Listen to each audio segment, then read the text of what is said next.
Hello ladies and gentlemen, and welcome back to my channel for another Hot Toys Diecast Iron Man 1/6 scale figure unboxing and review video.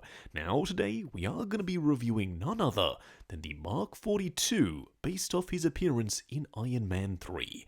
Now this is a figure that I should have reviewed a long time ago. I don't know how it flew under my radar because I really like the look of this suit, but finally I picked him up and here he is. Now I got mine from toyswonderland.com. Link for that is in the description below. They have 12-month installment plans and a points-based reward system. If you do enjoy seeing Hot Toys review videos, why not hit that subscribe and bell notification icon so you're notified as soon as a brand new video goes live on the channel. What we are going to do now though is get the box laying flat in the light box and do the unboxing. Here of course we have the box art, and this right here is a blast from the past. Hot Toys simply don't package diecast figures like they used to. Up top, Iron Man 3. Front and center, an image of the 42 printed on this stunning metallic gold backdrop, plus an additional transparent layer with the lit up eyes, arc reactor and the white panel lining. Down below, Mark 42. On the back of the box you have all of the various warnings, plus the cast and crew responsible for making this figure. Now back in the day you would slide off the top and then you would slide off the bottom to reveal the foam block housing the figure himself. Mark 42 etched into the surface, and then of course when you pop open the lid, the figure inside. Now I don't know why it's taken me this long to get around to reviewing him, but here he finally is, and I could not be more excited. You do have one tray up on top, and then an additional clamshell level down below. What we are going to do now though is get all of his accessories laid out in the light box and take a closer look at everything he comes with. Here we have all the parts and pieces. Now as you can see, most of the accessories actually consist of battle damage pieces rather than effect pieces or weaponry. Now I am perfectly fine with that, but it's something very unique. Not often do we get swap out battle damage pieces. Usually we just get an entirely new battle damage figure. Now starting off with the display base first, this is also a blast from the past. It's the Circle Hall of Armor style base, Iron Man 3 Mark 42 on the front with an etched metal nameplate, and some foot clamps up top. Now you can actually move them in to lock the figure in place. I personally have never been a fan of this style of display base, cause if you think about it, you can only really have him standing straight up and down. Now you do have some rivet detail around the edges, and there are some LED lights that run around the perimeter. You also have a metal rod with a waist clamp up top. Although because this guy is diecast and this is just a straight metal rod, I don't think you're going to be able to get too dynamic with the posing using this display base. You do get two different Mark 42 helmets. The sculpt is identical, but one can light up, whereas the other has a bit of a party piece. Now the clean one is just that, it's spotless. No scratches, no battle damage whatsoever. You do have some black pinstriping, and you can remove the faceplate to reveal some detail underneath. Now technically, if you wanted to, you could use this faceplate with the battle damaged mask. But I'm not sure why you'd want to, because the detail here is stunning. You've got some black scuffs, you've got some pitting on the surface, you've got some heat treatment around the eyes, and you have some silver scuffs pretty much all the way around. Plus, if you remove the faceplate, Tony Stark is on the inside. Even for this being their second diecast figure ever, I think that likeness is on point. Plus, the blood actually looks like it's properly wet. Now, if you wanted to, you can pop the faceplate up on top of the helmet. It simply magnetizes in place, which kind of makes sense because in the film it always just springs open. Now, as I said, you can take the clean faceplate and do the exact same thing. although when you install it, there is a bit of a color mismatch between the lower lip and the rest of the mask. But if you did want to have the Tony Stark head sculpt displayed on the body with the clean faceplate up top, yes, you can totally get that done. Now, we won't be spending a ton of time looking at these here and now, because I do want to put them on the figure later on. You do have a battle damage chest plate that picks up the light beautifully. You also have one side that's been completely torn away, and of course a crack on the other. For the shoulder pads, one has some bullet holes plus this honeycomb texture underneath, and the other has a ton of scratches on the surface. These look awesome. I love that they've actually used multiple layers of paint here. Nowadays, this would just be printed on the surface, but back in the day, Hot Toys were actually going in and hand painting every single armor plate. And in my opinion, they look all the better for it. Not to say that modern figures look bad, because they absolutely don't, but this was just a bit of a different approach, because they were still learning. You do have a battle damaged bicep piece with some gunmetal, then silver dry brushing over the top, and two different gauntlets. One that's been completely torn away, and the other that has a gash over the surface. These do come in two pieces, and they magnetize to the forearms. Once again, we will be trying these out a little bit later on. We are almost done with the battle damage pieces, you only get a few more. One that's a swap out gauntlet once again, this time with a fully exposed rocket. You can see where the armor has split open to reveal the rocket on the inside. It is, however, very clean. It's a bright, shiny silver. Then you get some swap-out hand plates. These go on the back of his hands, and you get ones that are slightly bent up in case he's doing a repulsor blast, and some that are completely flat and smooth. These are a rubbery style plastic, so there is a little bit of a flex to them. They do have different battle damage paint applications depending on the side, so you're not going to have the exact same print on every single armor plate, which in my mind is a good thing. There's the base layer of gold, there's some pitting on the surface, then there's the silver and black scratching over that. Which is in stark contrast, yes, pun intended, to the clean versions that you'd use when you don't have him with the battle damage pieces. These are also bent up, the mold is exactly the same. These are simply meant to be used if you are using the repulsor blasting hands. They do very neatly slot over the wrist peg, and you'll see what that looks like when we get the figure out here. Lastly, you do get the usual suspects for Iron Man hands. Fully articulated fingers that can bend on multiple joints with the gold pointer finger and the gold thumb.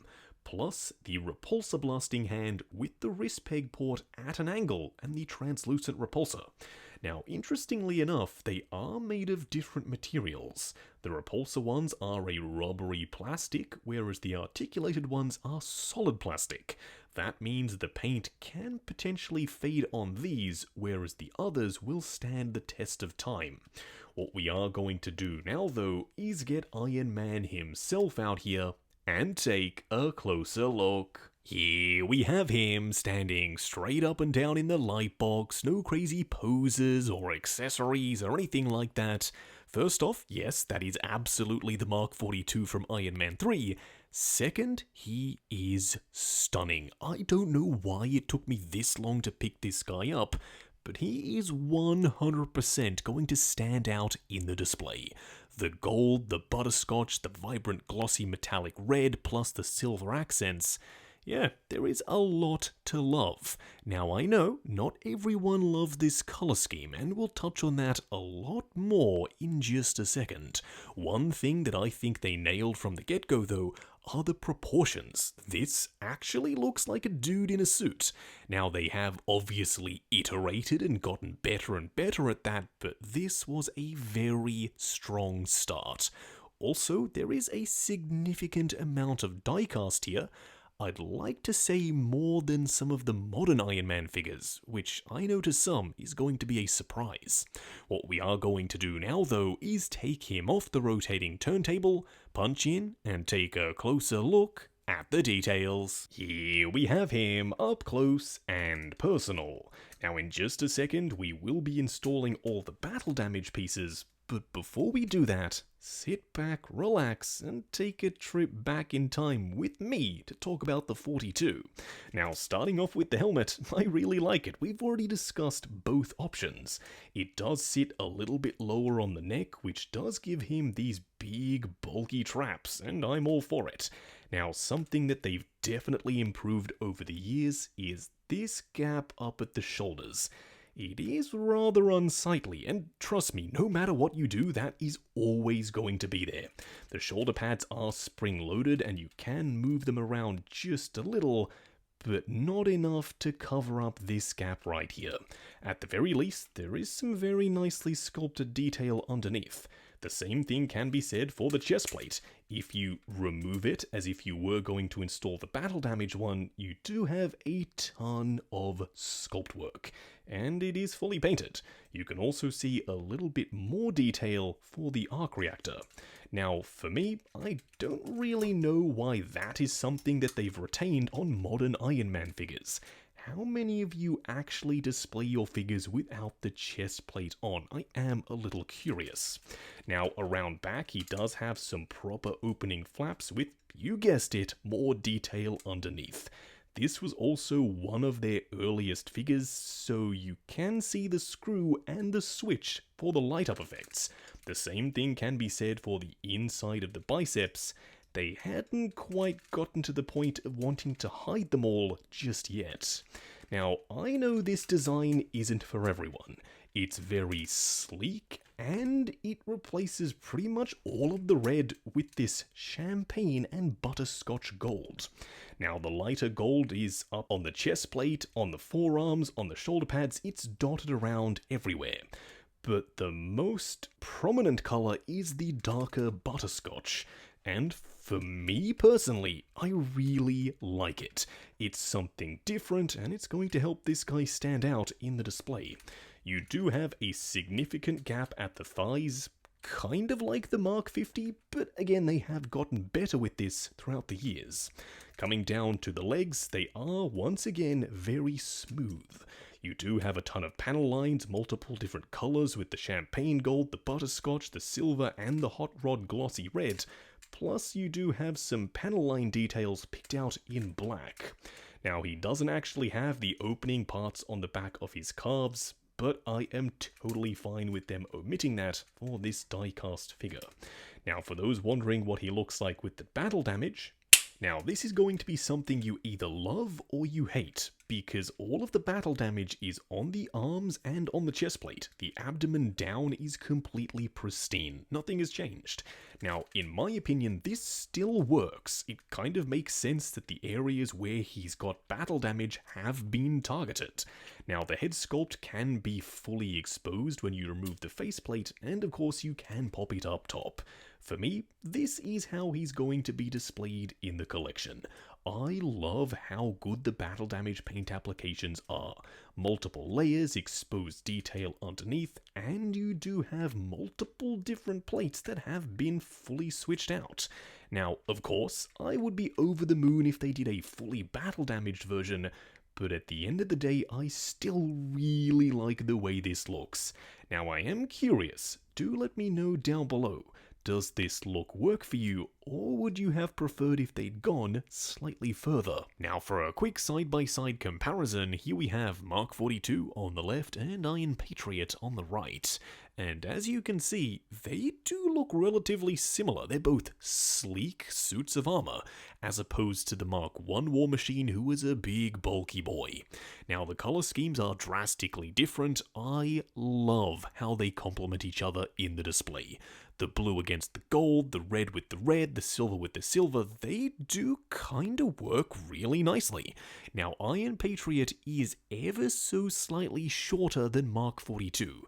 Interestingly enough, back in the day, the Iron Patriot was the first die-cast figure to be released, hence the D01 number, but the Mark 42 was the first die-cast figure that Hot Toys ever designed.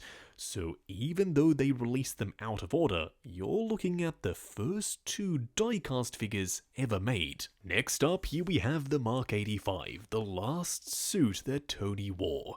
And as you can see, there is a significant height difference. 85 is a relatively tall figure. Now, the Mark 42 was the first diecast figure, hence he is going to be scaled slightly smaller. Over the years, Hot Toys have been scaling them up, potentially to get them more true to life for a proper 1/6 scale. But some people are also kind of mad. They prefer the smaller size, because Robert Downey Jr. is a smaller dude. At the end of the day, it's kind of arbitrary.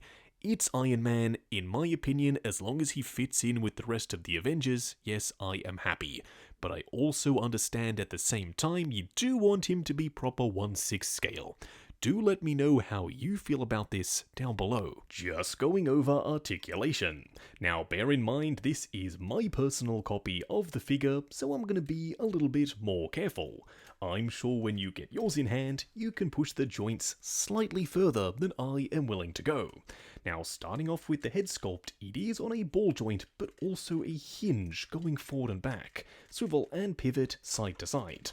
Now, as with all Iron Man figures, I recommend pulling out the joints first, so these armor pieces don't collide with the rest of the body. The arms will go up to there, they will go forward and back, butterfly joint at the shoulder that also hinges up and down, swivel at the bicep, double bend at the elbow that gets you just past 90, and then a ball joint for the wrist peg. The torso does crunch forward and back, swivel and pivot side to side. However, if you pull it apart, you will get slightly more range in pretty much all directions. Now, coming down to the legs, you do have multiple hip skirts that I recommend moving out of the way first. Going forward to there, going out to there, swivel at the upper thigh, double ratcheted bend at the knee that gets you past 90, and then a ball joint down here for the ankle.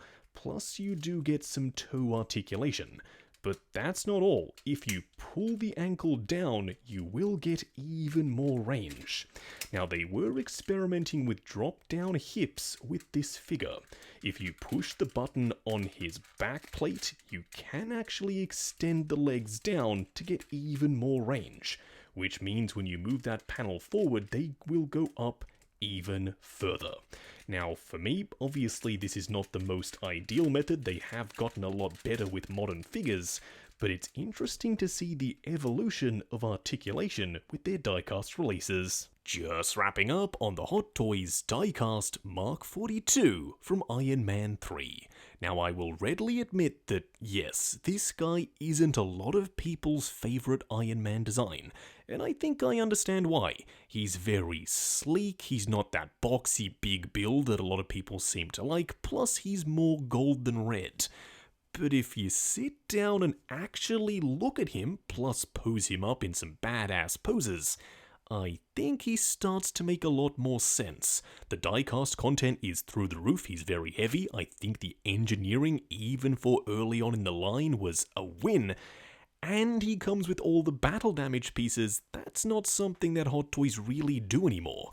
They sometimes do it with the Mark 7 diecast, I think that was the most recent, but other than that, if they're doing battle damage, they're just going to release a battle damage figure.